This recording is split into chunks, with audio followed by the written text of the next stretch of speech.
to come on the dais. Are you on the panel?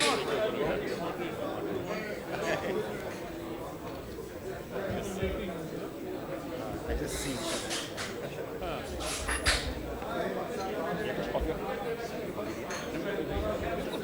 And may I also request all the panelists to please be seated.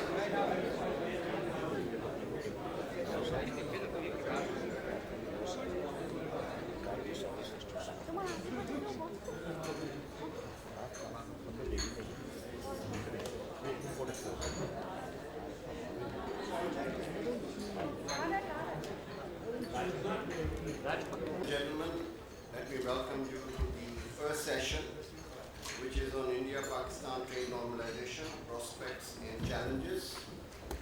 This session is over 90 minutes, and I have a very distinguished panel consisting of 7 persons. One of them will be from Skype, from Islamabad. What I propose is that each panelist should make initial remarks for about 10 minutes, and then we will open the floor for 20 minutes for discussion from the floor. So I would very much request all the panelists to kindly adhere to this time limit of 10 minutes so that we can have participation from this very distinguished group of participants present here. Without further ado, let me request Nisha Taneja at ICRIER, and I'm not going to read the bios because these are in your folders, and I want to follow Mr. Sinha's advice that we shouldn't read the obituaries in presence of the individuals present. So I would go ahead and request Nisha to start the discussion.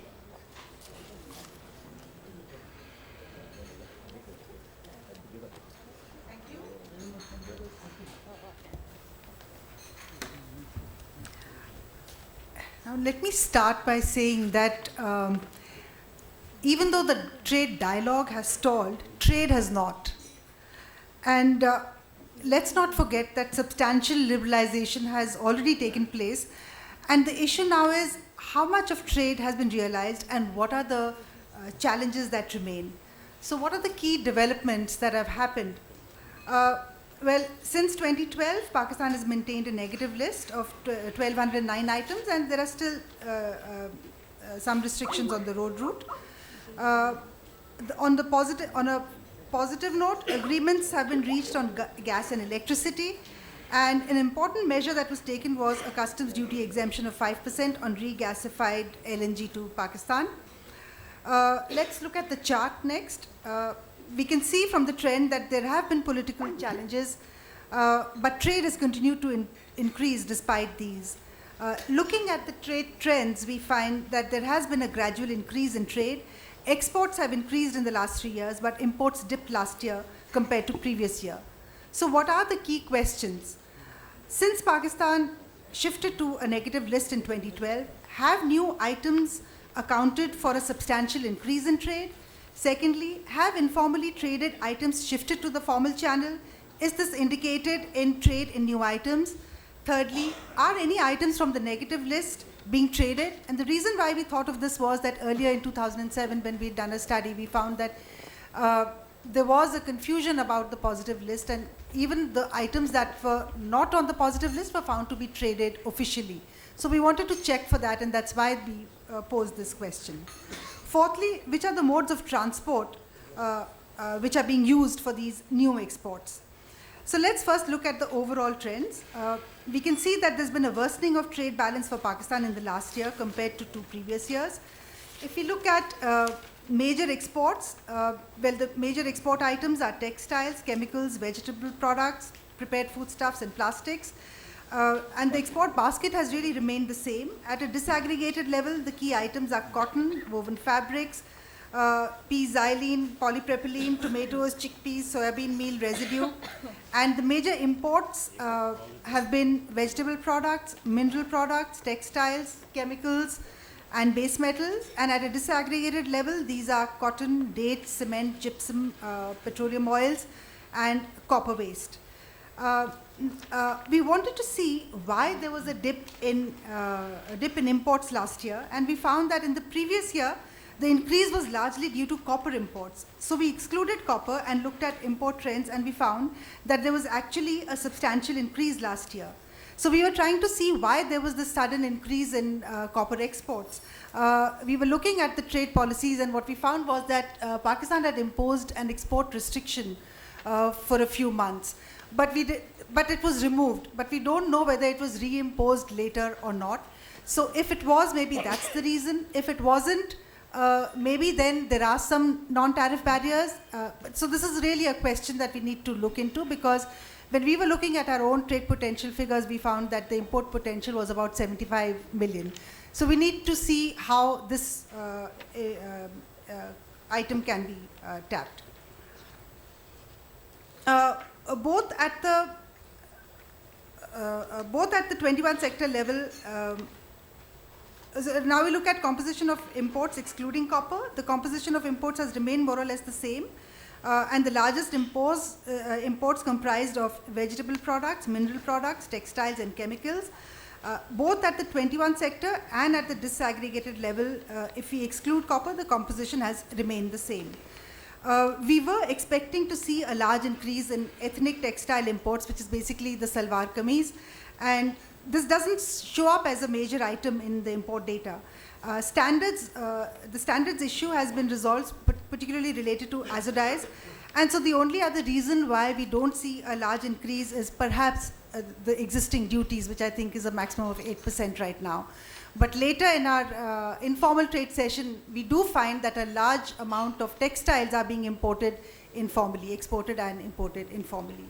So we can come to that in that session.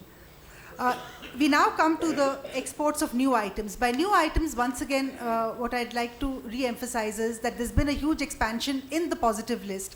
So out of this expanded list, what have we found? What we want to see is whether this substantial policy decision has actually meant an expansion in trade. So we're trying to see what is the contribution of these new items and we took the top 200 items that were exported in both years, and we found that they contributed 90% of total exports.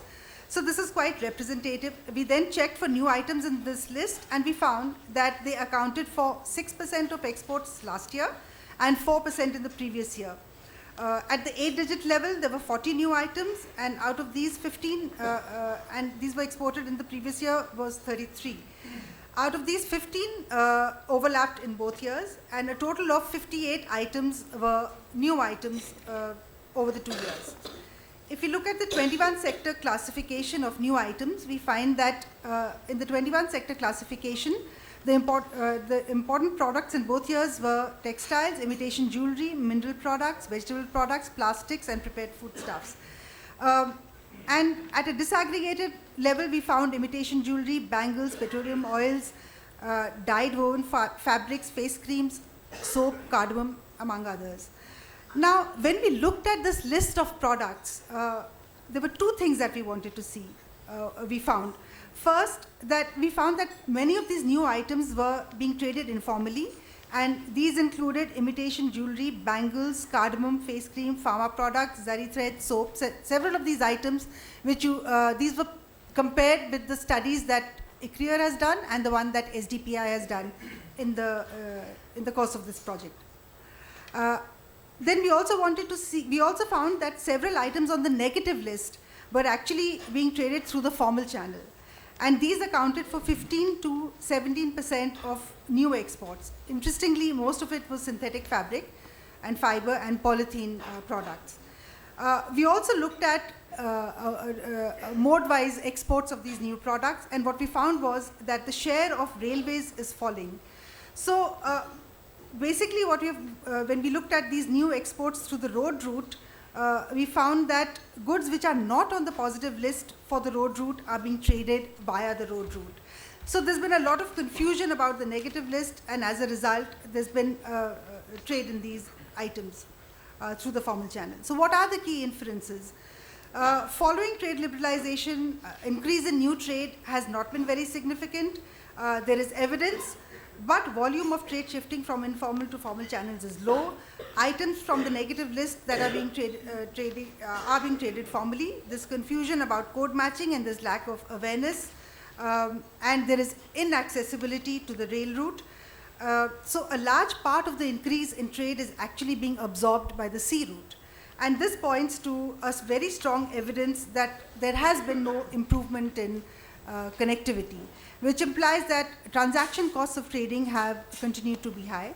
So in other words, this new trade, this expanded trade, is not getting the opportunity to get absorbed because of problems related to the negative list, restrictions on the land road, and deteriorating rail connectivity.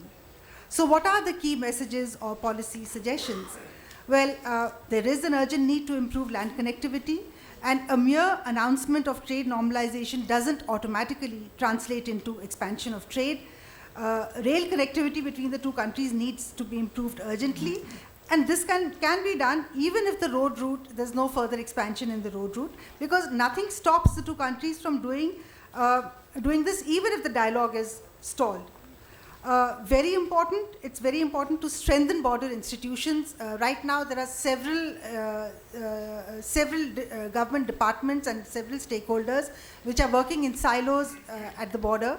So we need a mechanism that would bring them together, and we need a strong institution, and we need to institutionalize it so that there is coordination among different departments and other stakeholders. And all these can be easily addressed if both countries adhere to provisions of the Trade Facilitation Agreement, which has just been signed. And see, all these are suggestions, even if the trade dialogue is stalled, because we are both signatories to the Trade Facilitation Agreement. So, and so what the agreement requires members to do is to improve trade procedures, set up a regular consultation mechanism between all stakeholders. So even if we were to go by these provisions, we need to set up a mechanism that would bring all these stakeholders together in a coordinated manner. In fact, the provision says there should be regular consultations. It's not just consultations. So if border officials on both sides are meeting, they have to institutionalize it into how frequently will they meet. Will it be once in 2 months or every 2 months? So that's the kind of detailing that we are actually signatories to in the agreement. Also, by going by the provisions, we need to grant transit to each other, and we need to follow international standards. For example, the TIR convention. Many of the Indian participants may not know that Pakistan is actually a signatory to the TIR convention, which is an international convention, and it allows it to access a lot of the Central Asian countries because of the provisions of this convention. It lays down global standards, and none of the other South Asian countries are actually members. We'll hear Dr. Ahmed talk about it in the connectivity session later. One last point, that if the dialogue is resumed, which we hope will happen soon, the negotiations should include Pakistan granting full MFN and India offering zero customs duty and a reduction in sensitive lists to only 100 items. In fact, our ICRIER study has actually recommended a list of 47 items based on a paired RCA approach. So we basically built two scenarios, one waiting for the dialogue to start, and the other where if the dialogue starts, what is it that we can do? Thank you. Thank you very much. I think this research is very, very useful, and this should be kept alive, because the initial stage, there is much less information available. But as people do practice the exchange of goods, this information is disseminated.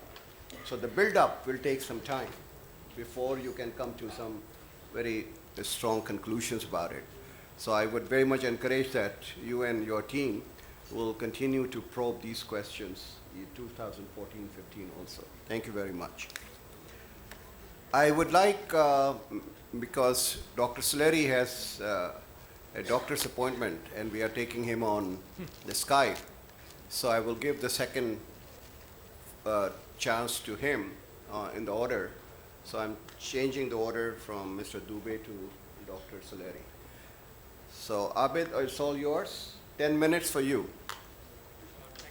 Thank you very much, and especially obliged that you have to change the order. My apologies, Dubey ji. So, distinguished panelists, ladies and gentlemen, first of all, my apology for not being able to join this August gathering due to some health issues. Missing on this intellectual learning is purely my loss. However, I'm glad that through Skype it was possible for me to share my thoughts with you.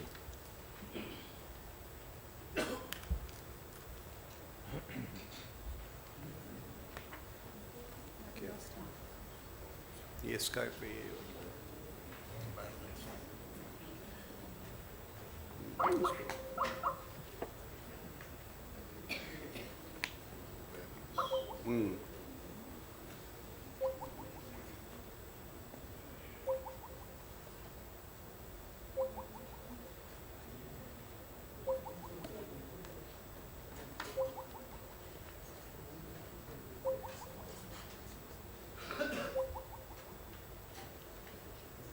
Our chief guest was telling us this morning, so you're all witness to it. So let me turn now to the next speaker, Mr. Muchkund Dubey, who's a very distinguished Foreign Service officer, retired as the Foreign Secretary, and he's now President of the Council for Social Development in New Delhi, and we look forward to his advice and wisdom.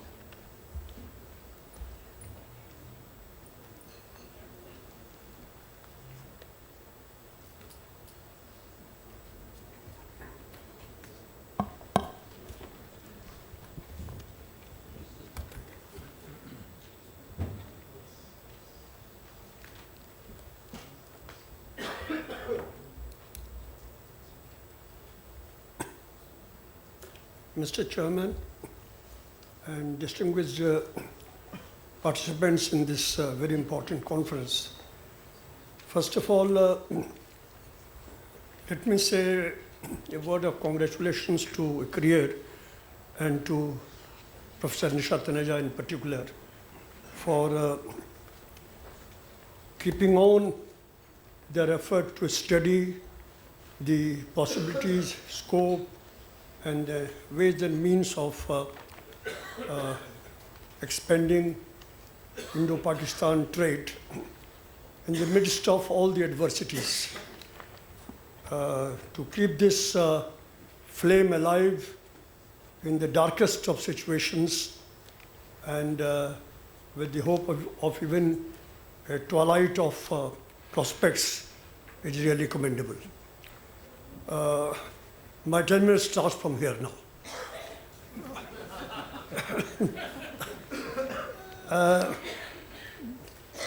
As you all know, it's a trite now to say that 21st century is going to be the century of Asia. And it is not only indulging in wishful thinking, but based on solid facts. The manner in which Asia has come to occupy a much greater share of the world GDP, a much greater share of the world export. And not only that, but the manner in which their rate of growth and the rate of trade with each other is increasing. It's quite all unprecedented. I don't want to waste your time in giving the figures. But I want to highlight that China is, of course, the overwhelming factor. Out of the total reserves of the developing countries of this region of something, say around $7.5 trillion, China alone is close to $6 trillion. Just to give one indicator. But India and Pakistan or South Asia had played no lesser role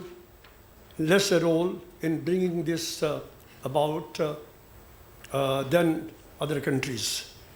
The fact is that with the exception of the last 4 or 5 years, the South Asian economies have all grown over a decade or more than that at the rate of 6 to 8% per annum, and which includes Pakistan.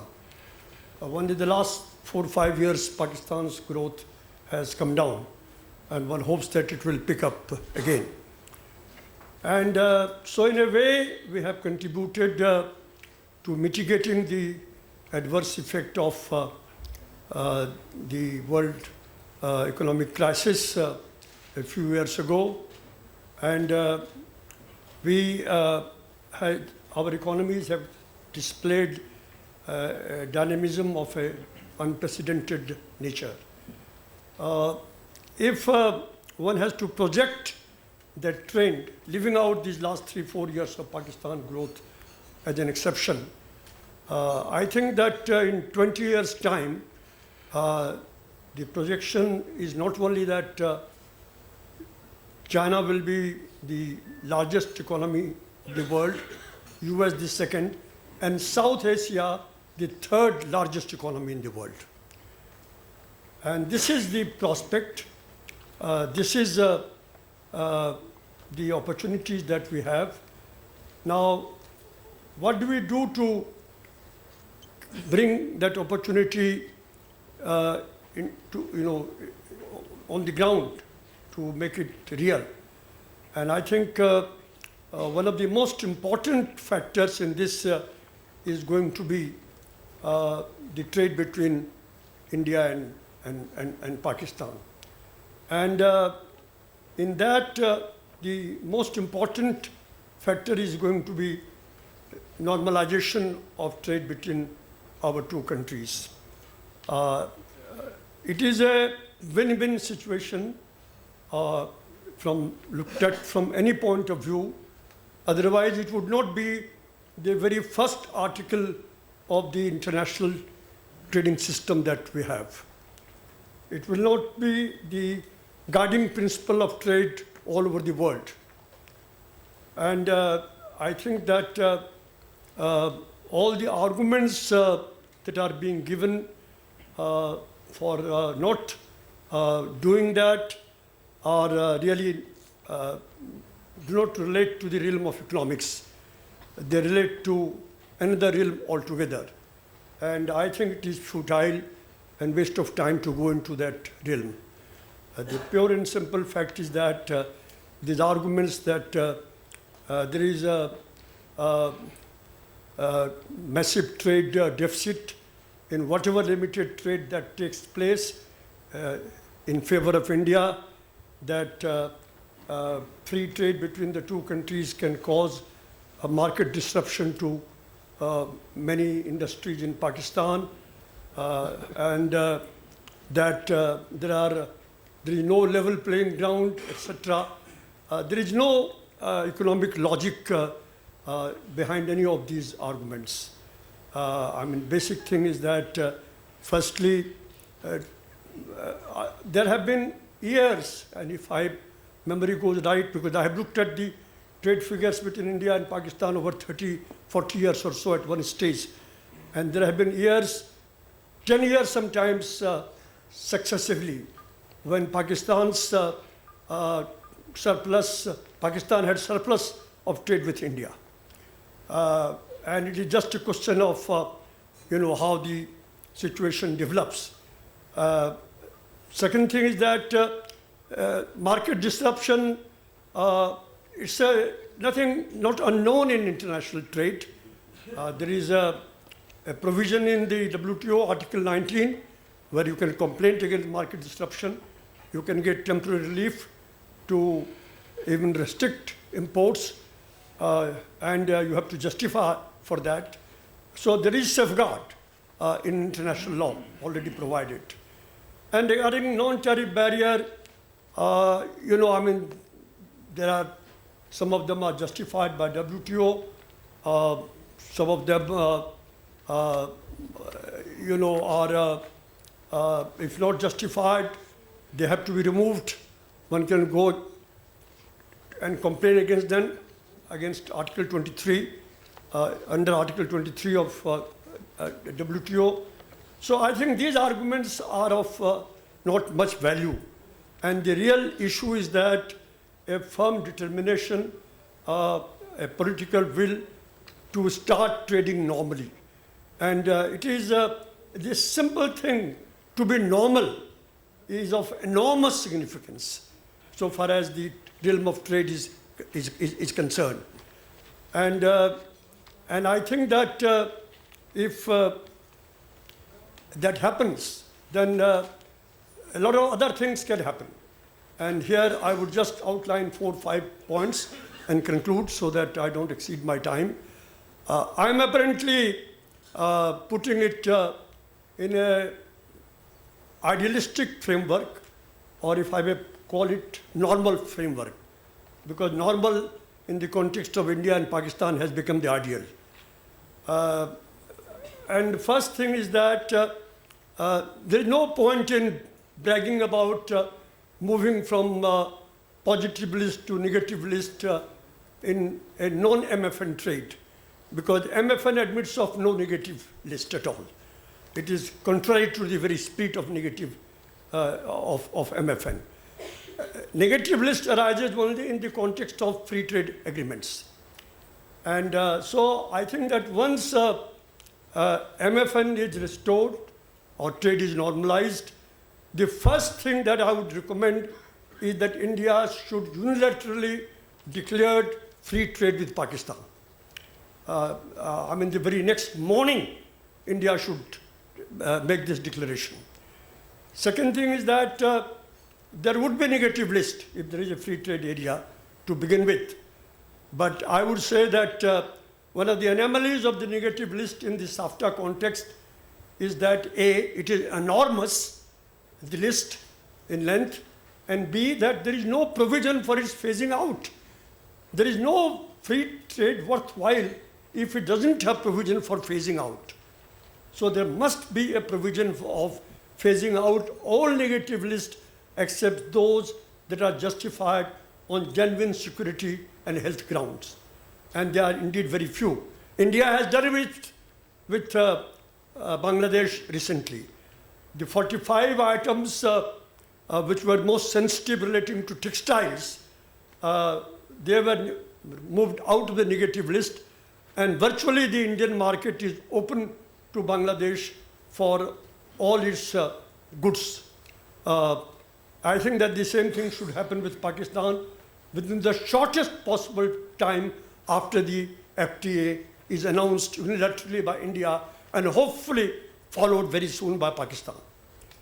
The third I would say is that physical barriers to trade are formidable. I mean, they nullify tariff barriers, non-tariff barriers, advantages that you may have. So there should be preparation for removal of physical barriers to trade, and here I mean trade facilitation, connectivity, right from the beginning, right from now.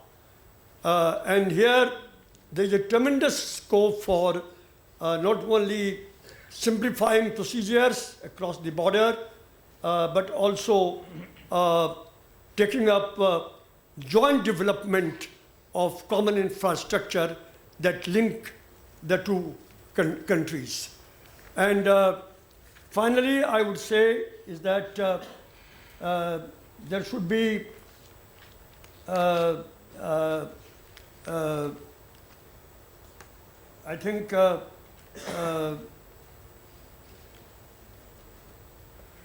liberalization in other areas and other measures of deeper integration, which is first and foremost investment.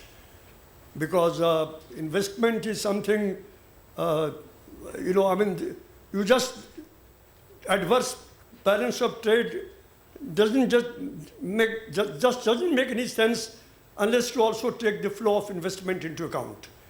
And it is the overall balance of trade or payment balance, not only trade, which has macroeconomic significance, and not only merchandise trade or trade in services. And finally, ladies and gentlemen, I would like to say that equally important for Pakistan is that how they cooperate to establish a society which has which is based on real inclusive growth. What they do, how they benefit from each other's experience, how they cooperate with each other in universalizing quality education, in giving access to health to all their citizens, and in reducing disparity among the different sections of the population. Because that is the key to sustainable rate of growth. And even that trade growth is critically dependent upon how do you restructure the society along the egalitarian line. So it has not only tremendous significance from human rights point of view, but also great significance from the point of view of how do you maintain the dynamism and the sustainability in the economy. Thank you. Thank you, Mr. Dubey, for very useful suggestions. I just wanted to let you know that there is a phasing out of the sensitive list under SAFTA, which was bilaterally agreed between Mr. Anand Sharma and Mr. Dastgir in January 2014, where Pakistan will phase out in 2017 its sensitive list, and India will do 6 months after the SAFTA kicks in. So there is a provision in there. The next speaker on the panel is Mr. A.M. Gondane, who is the Joint Secretary SAARC at the Ministry of External Affairs. Mr. Gondane.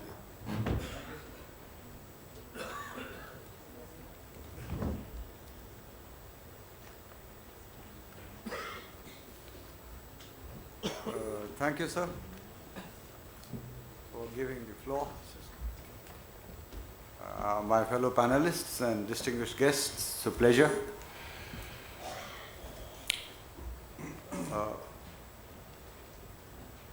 I'm, of course, with the Ministry of External Affairs. I look after the SAARC division and as also the border connectivity division, which both are relevant, if not directly, at least in a tangential way. And I will try to put my perspective on Indo-Pak trade in the rubric of SAARC, SAFTA, and the connectivity, which has been alluded to briefly by previous speakers.